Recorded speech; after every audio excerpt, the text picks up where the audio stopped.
Well, hello there. It is 5:06 now, News Talk 105.9 WMAL, where we're making sense of the news. You can join us today at 888-630-9625, 888-630-WMAL. We'll discuss all this breaking news with you. Joining us right now, we're always grateful to have him, the Attorney General of the Commonwealth of Virginia, Jason Miyares, is on the phone. Mr. Attorney General, good to have you back with us, sir. Always great to be with you. Thanks so much for having me. I'll start with a big news announcement this week. I see that you are looking into an organization called American Muslims for Palestine in Virginia. What are you digging into specifically? Well, I mean, the reality is my office has launched an investigation to a nonprofit, the organization you described, American Muslims for Palestine. So, I wear a lot of hats as Attorney General, one of which I oversee the charities in Virginia, making sure that every charity in Virginia is complying with applicable Virginia law. You have to be registered properly with the Commonwealth of Virginia before you solicit donations, and we have explicit law in Virginia that prohibits any charity from donating to any known designated terrorist tennis group. So, we have some information that we are looking at whether they are potentially in violation. That's probably the extent of what I could say at this time because it's an active investigation. They are headquarters in Falls Church, Virginia, so it falls under our purview. And so our job is, as Attorney General, I like to say we're the people's protector, and that also makes sure that we're making sure that all of our charities are running properly. But you wouldn't have started this unless you had some predicate that caused concern. Well, there is a public lawsuit that has been filed actually in the state of Illinois, and that lawsuit, that complaint, is alleging about $150 million. Possibly that's been transferred to illicit groups. So that's a private complaint by private citizens, but I can't reveal how this got brought to our attention, but it did get brought to our attention, and our job is to investigate and see if the allegations are true.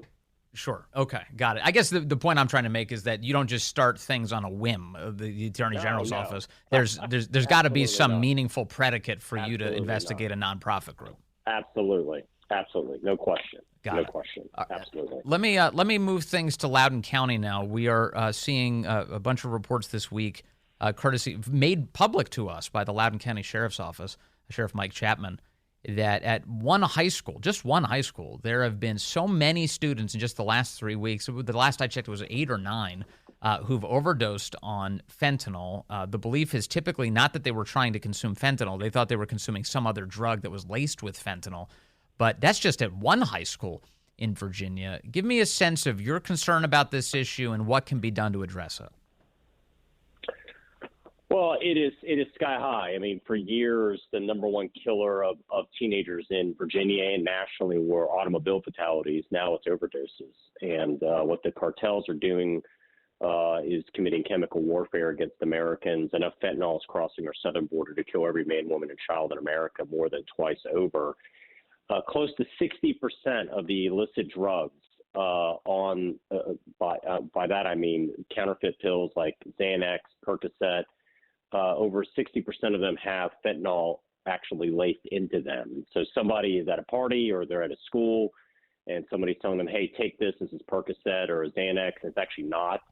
And these are tragic consequences. And part of our frustration, the governor's frustration and my frustration, was the fact that the Loudoun County school system yet again sat on information, did not inform parents what was happening, even though you had this many overdoses at one school. And I could tell you, if you had 8 or 9 students that had gotten food poisoning or even tuberculosis or anything of that nature, parents would have been notified. But it is mind-boggling to me that parents were not notified. And the importance of this is study after study has shown that parents by far and away have the greatest influence on their children, whether they are using illegal or counterfeit drugs. And by having that, it gives parents the license and the freedom to have those conversations. A lot of parents just intuitively think, I had a good kid, I don't need to talk to them about it. It's quite jarring when you see, more than a half a dozen have overdoses at the school that your child goes to or in the school district. And it gives them that license where they can have those conversations where it's, I don't care what they say it is, and I don't care where they claim they got it from, unless it comes directly from your mom or dad or you picked it up yourself at the pharmacy. You do not put that in your body, because fentanyl is 50 times more powerful than heroin.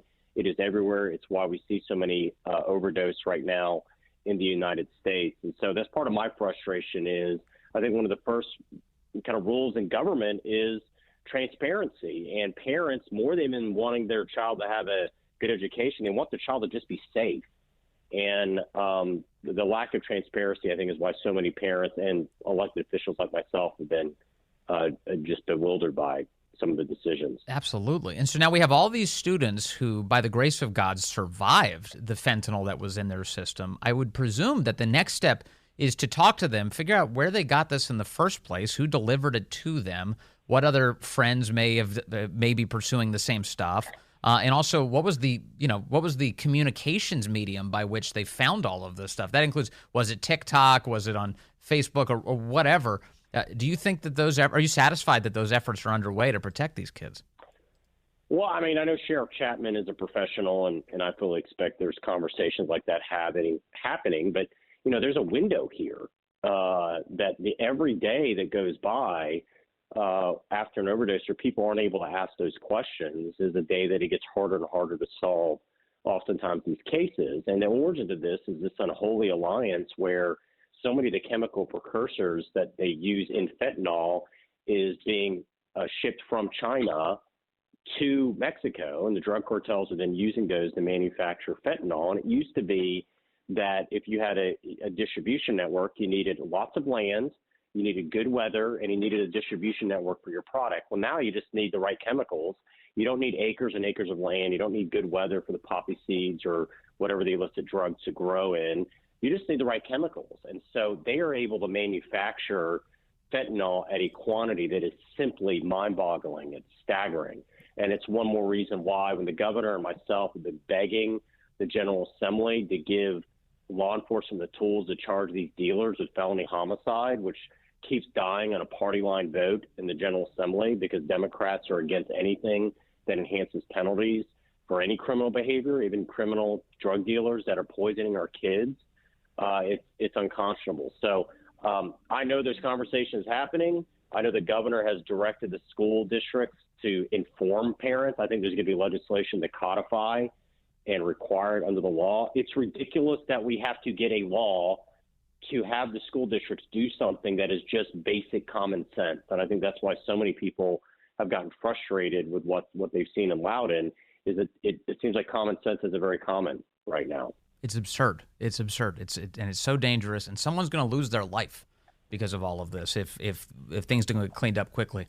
Another Loudoun County story for you. I'm not just trying to concentrate on them, but boy, they keep creating news. Students at Woodgrove High School walked out of class yesterday, a little bit ahead of 11 o'clock in the morning. They were opposed. These are students who are standing up for decency. They were opposed to having girls in the boys' locker room and vice versa. They sang the national anthem. I want to play some audio from Nick Minnock at ABC7, who's done so much great reporting on this subject. And here's what he shared last night. We asked one girl if she feels safe using the girls' bathroom with this policy in place at Woodgrove High School. Here's what she said.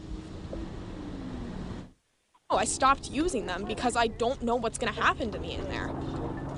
And people can be like, oh, well, that's paranoid. I'm telling you right now, half the women in this building feel the same way. We don't use the bathrooms. We hold our pee until we can't. I mean, there are girls in PE who still get changed in the bathroom stalls in there because they're afraid of who might waltz in. And would you like this policy reversed? Yes, sir. I believe it's an invasion of privacy on both sides, men in the women's locker room and women in the men's locker room. I believe it's just not a good policy, and that's why we're out here. We're trying to get rid of it. Attorney General Jason Miyares on the phone with us. So you hear all of this, and it seems like Loudoun County is just one of these counties who doesn't care at all what the voters in Virginia want. They're holding on desperately to allowing the wrong sex into these bathrooms. Yeah. It's what I say. Sometimes you could be so open-minded, your brain falls out, and that's exactly what it seems to be. I mean, it is astonishing, just for your listeners to pause and think. If anybody had told you this 7 or 8 years ago, what you just played would actually be up for debate in America today, nobody would believe you. They would think it was a bad Saturday Night Live skit.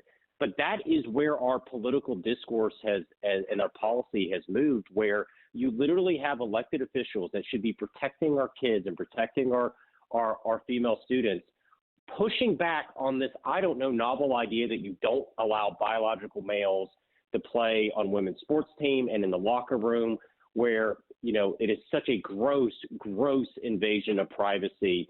But that's where we are. And these kids walked out expressing what I've heard from so many on the campaign trail out back in 2021. And as Attorney General, parents that stop me, parents that come up to me, students that have come up to me in Northern Virginia that have expressed their frustration. And the most heartbreaking thing is they feel like nobody in local government cares. They totally blow off and brush off their concerns. It is something that we're absolutely looking at, continue to look at in all these, particularly the governor's model policies, which we are absolutely fighting for. But it just goes to show you that what used to be, if people don't think the Democratic Party has not shifted, not just liberal, but so far to the left, this is actually something that they are willing to fight tooth and nail on to basically look at all these young girls that you just described that are fearful just to walk into the bathroom and say, tough luck, get over it. That is mind-boggling. That's where the state of discourse is right now on this issue in America. So voters in Virginia have a chance to change all of this. Next Tuesday is the election. Early voting is continuing at this moment. It ends Saturday. First of all, just if you could talk on the importance of these elections, Jason Miyares, what do people need to hear? Yeah. Listen, you got a great candidate, Juan Pablo Segura in Loudoun County and several others in Northern Virginia. But literally, if you want to make sure that our girls are protected in the locker room and they're not dealing with the clip you just said, you got to go out and you got to vote. And you got to vote for our Republican common sense candidates. If you're frustrated by the fact that we can't charge these drug dealers that are lacing things with fentanyl that are killing and hurting our kids, and you want to charge them and enhance penalties, you got to go out and you got to vote. The reality of the situation is your voice is your vote, and you have to make sure your voice is heard. And the biggest threat to our republic, I'm convinced, is apathy. It is apathy by those folks that think nothing's going to change. It doesn't matter. It does, particularly in an off-year election where the voter turnout is not as high as it would, say, in a presidential year. Yeah. We have so much good that we could do if we get control of the General Assembly. And so your voice is your vote. Go out and make sure your voice is heard. It's not enough to be angry at what you're hearing on the news. You have to go make sure that your voice is registered at the ballot box. Go vote, and you can vote. Go vote tomorrow in early voting. Just go to your voter registrar's website, and you can see where early voting locations are open up tomorrow and leading up to Election Day, and if not, vote on Election Day. And Jason Miyares, I'm not sure if you know or not, but I'll ask about, if Republicans do get control of both houses in terms of political priorities, we wonder what comes next. I do hear from a lot of listeners who would like to see an actual school choice platform in Virginia where parents can take money and send their kids to some other school that's going to serve them better. Is that the kind of thing that would be a priority if Republicans gain control of all of it? Well, I think you're going to see a real expansion of what the governor has been pushing, which are these lab schools that essentially give parents and empower parents to be able to where to send their child. We have some of them up. We're looking to expand lab schools in Virginia, and really it goes back to everything that we have seen from the day we ran, which was this concept that parents matter. And I know there was legislation before that was not able to get out of the Senate. But I think you're going to see so many great common sense policies that get advanced if we're able to control the General Assembly. All right. Attorney General Jason Miyares of the Commonwealth, thank you very much, sir. Always good to talk to you. Let's check in on the phones. We've got Mike calling in from Washington, D.C., line 2. Mike has been waiting patiently. I hope he's there. Hello, Mike. Oh, yes, I am here. Hey, First Mike. of all, your last guest. Hello? Yeah, go ahead. Okay, first of all, your last guest proved a point that I made to your screen caller. when I asked them what comprehensive plan of action is the GOP House leaders is going to do to end heterosexual suppression in this country caused by transgender policies being forced on the heterosexual community without their consent. You just talk about girls still being forced to go into bathrooms with boys. Right. That is in violation of their rights as a heterosexual or their rights as real women. You're forcing them to do something against their will. That is suppression. You are suppressing the rights of real women in the heterosexual community. So my question is, why would any heterosexual in their right mind vote for any politician that do not put heterosexual rights on the table? I'll give the gay community credit when credit is due. When they kept asking for gay rights, and they would not back down. I respect them for that. And they waited until they got the right politician at the right time, which was Barack Obama and Joe Biden.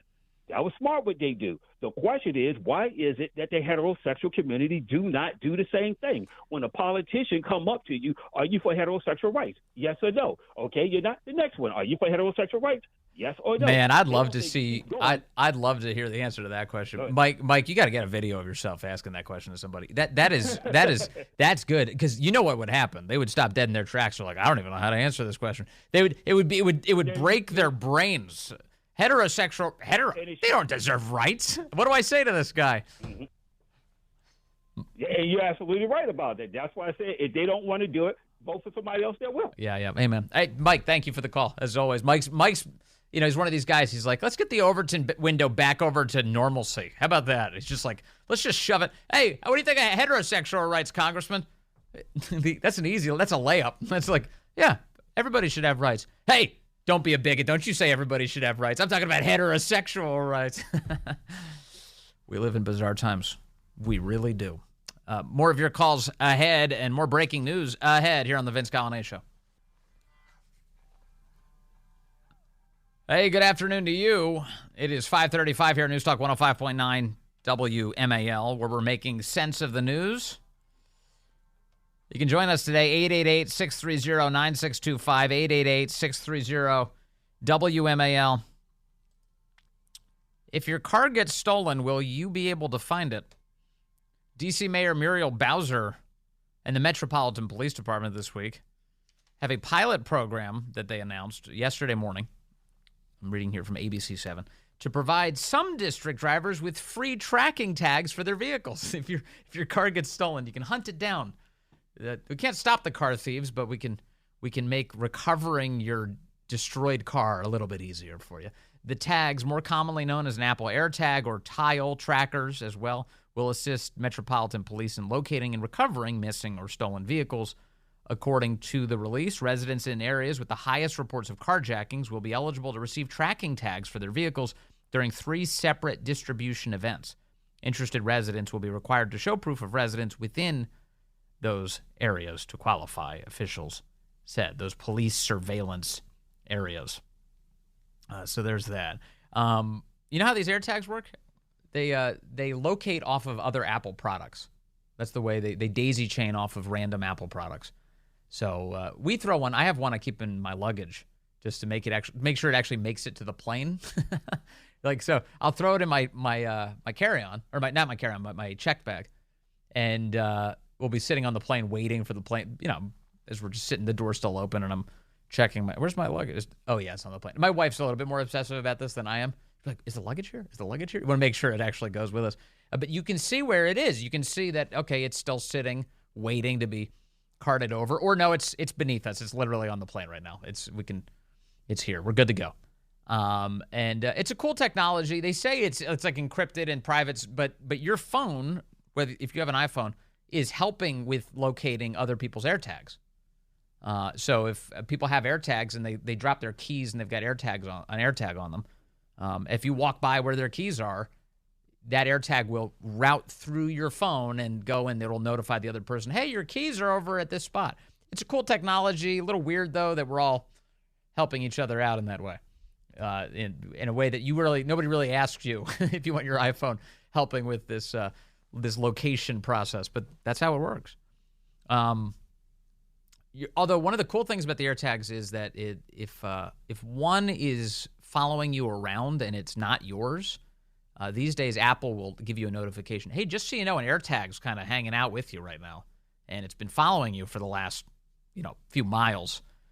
This is a good way to keep, for instance, women from being stalked. If a stalker drops an AirTag in their purse or something, and they're at home and they check their there's an AirTag. It's been following me around. You rifle through your purse. Here it is. So, cool, creepy technology in some ways. But here in D.C., it's not the cheapest thing. I forget what it is for an AirTag these days, but it's not a cheap. Nothing from Apple's cheap. So D.C. is going to buy all these things, taxpayer money, and then hand them out to people so that they can find their stolen cars, which is like insane. It's like, well, what if you just, here's an idea. What if you stopped the carjackings? What if you penalized the carjackers instead of releasing them over and over? We wouldn't have to hand out AirTags to people so they could track their cars down. And the AirTags, they don't even really help that much. How do we know this? The Washington Post had an editorial this very week. It was just 4 days ago. The headline, I think we talked about it earlier this week, as carjacking spike, police need to be able to chase vehicles again, says the Washington Post. Oh, what a novel idea. Allow cops to chase bad guys? This is, what else? What are you going to come up with next? Jail? or using handcuffs or Miranda rights? Anything? Are you going to come up with these novel ideas? When a robber pointed a gun at Stephanie Traub's forehead, this is how the piece begins, and demanded her purse and her car keys, she didn't know a U.S. congressman had been carjacked at gunpoint an hour earlier. Yeah, while many were focused on Representative Henry Cuellar of Texas on October 2nd, a Monday night, Miss Traub was driving home from a pinball league. All right, let me pause for a moment on that. What's a pinball league? Are you aware of pinball leagues, Corey? You ever heard of one of these? Sound kind of... Pinball? Say that again? Duck pins. Oh, I've never heard of that. What is a duck pin? Dave's telling me. Oh, bowling. Oh, you mean like bowling pins? It doesn't say a bowling league. It says a pinball league. Maybe there's pinball machines or something involved. I know I'm very distracted right now by this concept, but it sounds neat, whatever it is. Anyway, she was driving home from her pinball league. She parked a block from her home, about a mile east of the U.S. Capitol.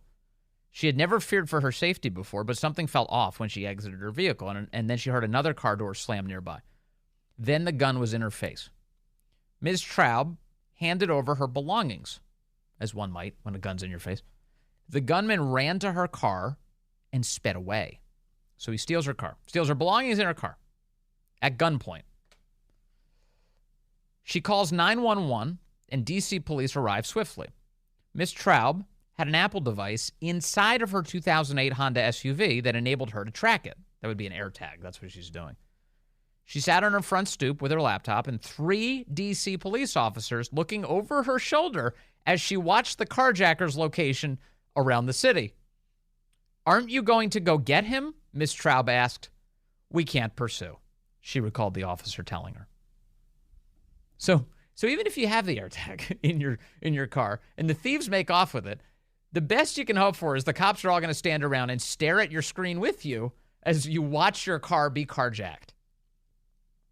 The Post says carjacking when a robber demands a vehicle from someone in person is a national problem. While many cities have seen a decline in violent crime this year, motor vehicle theft doubled in the first half of the year compared with the same period in 2022. The crime has become common in D.C. There have been 827 carjackings in the city so far through October 29th of this year.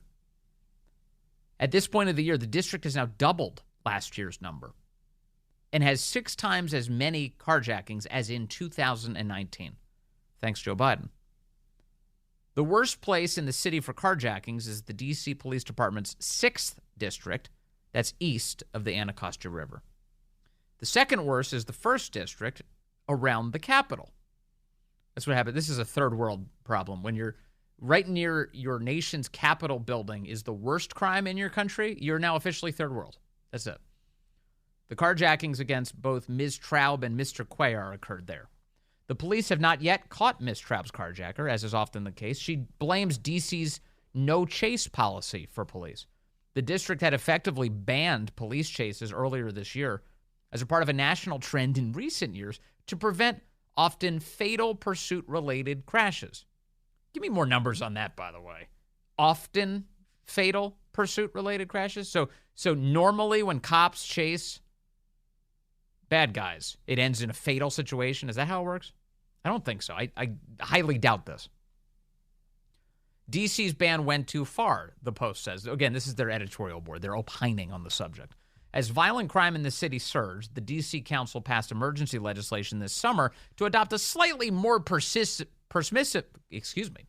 standard for police pursuits. The new policy, which was in place the night Miss Traub was carjacked, permits police to chase when there is only an imminent threat to others. There is a low likelihood of anyone else getting hurt, and police can apprehend quickly. But apparently that policy ruled out pursuing the perpetrator in Ms. Traub's case, either by car or by helicopter. And the Post says that means that it's too restrictive. Yeah, obviously, if the cops are standing behind her and staring at the tracker, we know exactly where the car is. And they're saying, look, we can't pursue. The D.C. City Council, in all of their amazing wisdom, has said that we're not allowed to chase down bad guys anymore, for equity or something. Vince, why has carjacking exploded in D.C.? Well, criminals can do whatever they want and cops aren't allowed to chase them. I think that's the answer. So it's gotten so bad that even the Washington Post is saying, maybe we should let cops chase bad guys. So for now, useless airtags are being handed out in all of these various high crime districts in the city, and cops won't be able to do anything with them. You'll just be able to pick up your destroyed car when it shows up in a ditch days later. That's the benefit to you. Congratulations. Your tax dollars at work. Isn't that wild? Any Uber drivers in my audience right now? I know we have some. Anybody who drives for Uber or Lyft? What is it like driving in the city these days? 888-630-9625, 888-630-WMAL. Are you taking precautions at all as you go to pick up people? Because you know what happens? A lot of these carjackings, I can't tell you the number of times I read a story, not just D.C., a lot of places, where the carjackings, the victims are actually rideshare drivers. People who are driving, this is not somebody else's vehicle. It's their personal vehicle. They're driving to make a little extra money. They check the app. It says there's a pickup at this spot. They go to the pickup. The person gets in the car, points a gun at them, tells them, get out. I'm taking the wheels. And so now you get carjacked. This is the privilege you have. Isn't technology amazing? You can be directed right to your carjacking. They'll send you a notification. You'll be carjacked at this location. So you drive up, boom. So you got to take precaution. And people are, driving rideshare. It's not like they're making massive profits on this. They got to put a lot of that money right back into the car. It's a lot of mileage they're putting on the wheels. Gas is expensive. Just hoping for a tip, hoping for a good rating. And now they got to add the carjacking threat to the job. I mean, what does that mean? I bet you a lot of people are just bowing out of that. The cost-benefit analysis, I mean, I think you're safer delivering pizza than you are rideshare at this point. At least with pizza, it's a more elaborate scheme for them to carjack you. It's like, well, we want to carjack somebody. Should we use Uber? No. Order a pizza. We're going to make it more interesting. They show up with the pizza, then we'll steal their car. Yeah, it's wild. In fact, let's go to Gus in Washington, D.C. He's on line 2. Gus, good afternoon. You're on the Vince Coglianese Show. Gus, you've done some of this rideshare work. Yes, sir. For Uber and for Lyft. Do you still do it now? So on and off. It just depends how things are going with my family and whatnot. Just an additional way to create some type of income. For sure. What's it like doing rideshare work in Washington, D.C. right now? In short, I would equate that to trying to drive through a zoo. Short of pandemonium, it is just it's crazy. It's crazy. The police are limited in their abilities and what they can and can't do, and as you mentioned, criminals they take full advantage of that. They don't care, and they do what they want and drive however they want, disregarding all types of street signs and speed limits. For sure. So have the rideshare companies given you any sort of guidance on how to handle the increasingly dangerous environment that you're working in? Not really. They have options if there is an incident that is occurring. You can reach out for law enforcement or an emergency. But other than that, to myself personally, I haven't gotten much direction now. So are you going to keep doing this? So actually, here's a better question. I wonder, sometimes people start from outside D.C. They take a rideshare into D.C., for instance. And then I assume that what happens is that if you take them into the city, then after you're done with that ride, you probably pick up somebody else that's nearby so you can kind of sustain your momentum. Do you ever do that and actually just turn off the app and say, no, I'm not going to do any pickups inside the district? Yeah, so ideally, exactly what you described is best practice to maximize your profit. But I know guys and myself have not taken rides inside the city limits. We'll work Virginia, Maryland, and then head back out that area for that reason. Yeah, sounds like a problem. All right, Gus. Hey, thank you so much. Stay safe out there. Really appreciate the call. Thank you. Take care. All right, let's see. I've got Tim calling in from Washington, D.C. Line 4. Tim, good afternoon. You're on the Vince Coglianese Show. Oh, hi, Vince. They're going to hand out all these, airtags. But, yeah. The carjacker, if he has an Apple phone, it'll tell him if there's an AirTag. Yeah, that's true. That's a good point. Yeah, the carjacker will become hip to the AirTag pretty quickly if they're using an Apple product. Sorry for telling all the carjackers so to defeat this, but maybe we can save the city some money. Yeah, well, you know what'll happen then? Then the carjacker will really tear up your car. Like the upholstery will be disassembled as they're looking for the AirTag, the tracker inside the vehicle. Yeah, that's a good point, Tim. You hadn't even thought of that. Thank you, Tim. So DC's handing out AirTags just to make things more interesting for the carjackers. All right, let's see here. Let me take out one more. James in Fredericksburg on line 9. James, good afternoon. You're on the Vince Coglianese Show. Hey, James, you drive for one of the rideshare services. Yeah, I have 10 years experience. I think that what's happening here is that the driver is not taking proper cautions. I actually don't like putting my sign in the window. I have to do it at airports and at Union Station, but I don't like advertising who I am. And I think that keeps me safer. My wife also drives, and she does the same thing. In fact, she got a $250 ticket from D.C. for not displaying the sign. So why do you think the sign makes you into a more unique target? I assume, obviously, if somebody calls you, like if a carjacker calls you, that makes sense. Then they're getting into your car. That becomes a problem for you. But why is the sign a threat? Yeah, I don't believe the carjacker is calling me. I believe the carjacker happens to be at the location. Oh, I see. I see. So then they'll grab the doorknob and jump in and pretend they were the guy who called you in the first place. Exactly.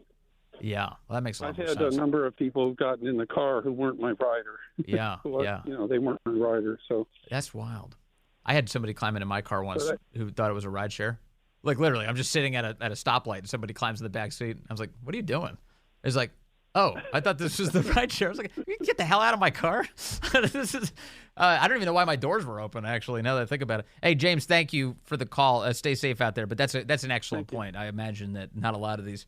I mean, these bad guys, some of them are stupid, but maybe they're not all that stupid. Maybe they're not. Hey, I'll tie it directly to my phone when I do this carjacking. All right, hold on. We've got a lot more ahead. On this vote, the yeas are 226, the nays are 196. The bill is passed. A bill just passed the House of Representatives, standalone funding bill. The Republicans put forward. Joe Biden and the White House have promised to veto this thing if it ends up on his desk. Now it goes over to the Senate, where they're going to have to contend with this, an up or down vote on whether or not they want to give funding to Israel. Their answer is no, we don't. Not unless we can pay for everything else. They want to exploit Israel's suffering so they can fund a bunch of their other projects. It's despicable, frankly. But that's the news update for you. A lot more ahead with Mark Levin right here on WMIL.